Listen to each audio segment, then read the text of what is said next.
massive 8.8 magnitude earthquake just hit off the coast of eastern Russia near Kamchatka. This wasn't just big, it was historic. One of the strongest quakes ever recorded in modern times. It shook for nearly 3 minutes, violent enough that Russian surgeons kept performing operations while the building swayed around them.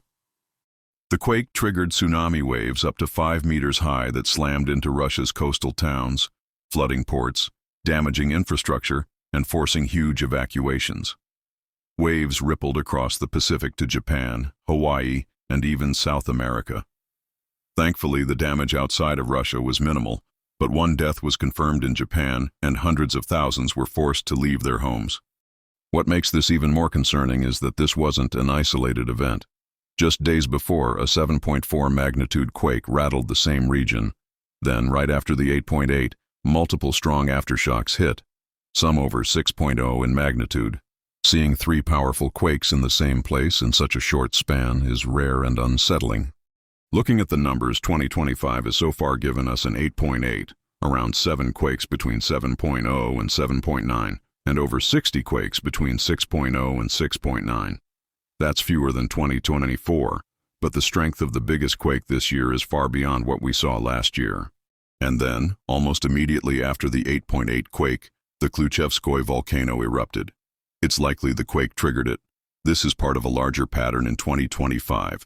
56 confirmed volcanic eruptions worldwide so far, with 14 of them starting fresh this year. Mount Ibu and Kanlaon have been extremely active, and Japan's Tokara Islands were hit with over 1,200 earthquakes in just 10 days earlier this summer. What if Nibiru has the ability to cloak itself, to go completely invisible, and it's already close to Earth right now? That could explain why the planet seems so restless all of a sudden.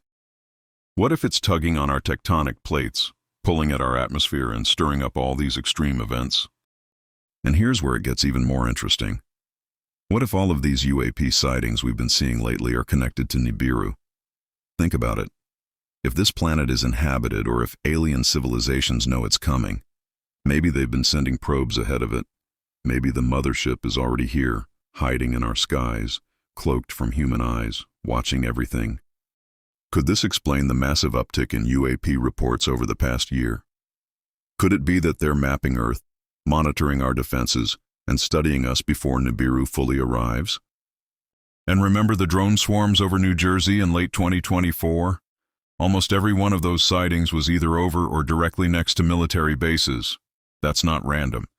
If those weren't human drones, if they were probes, then they were scouting our military capabilities and testing how we respond. When you connect the dots, the earthquakes, the volcanoes, the seismic swarms, the sudden rise in UAP sightings, the strange activity over our military, it paints a picture that's hard to ignore. Maybe, just maybe, Nibiru's approach isn't science fiction. Maybe it's the reason our planet is waking up in ways we haven't seen in decades. Please keep in mind that this should be taken as entertainment only. Nothing that was said regarding Nibiru can be proven. But Earth is undergoing what some might say, that Earth's anomalies may be the result of some sort of outside gravitational influence. Though we can't see anything, that's why I suggested that Nibiru may have gone invisible. What about you? What do you think? Tell me in the comments below. But that is all for now. I love you all. This is Michael Leonard signing off.